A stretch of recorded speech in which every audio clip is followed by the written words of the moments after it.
बरगड़ जिला गाइसिलेट पंचायत समिति महाविद्यालय सड़क सुरक्षा सप्ताह अवसर में सचेतनता सभा अनुष्ठित हो जाइछि।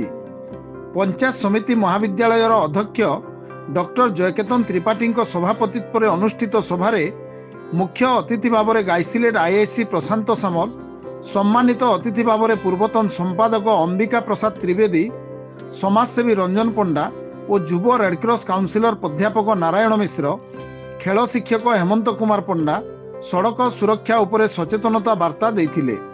पंचायत समिति महाविद्यालय छात्र छात्री मानक द्वारा सड़क सुरक्षा संबंधी नृत्य और संगीत माध्यम रे सचेतनता कार्यक्रम अनुष्ठित होइथिला। उक्त सभारे महाविद्यालय अध्यापिका बीणापाणी तांडी, संघमित्रा साहू, झरणा साहू, पूजा मेहेर, अध्यापक विश्वनाथ साहू, टिकेश्वर साहू उपस्थित रही कार्यक्रम को सफल करिबारे सहयोग करथिले।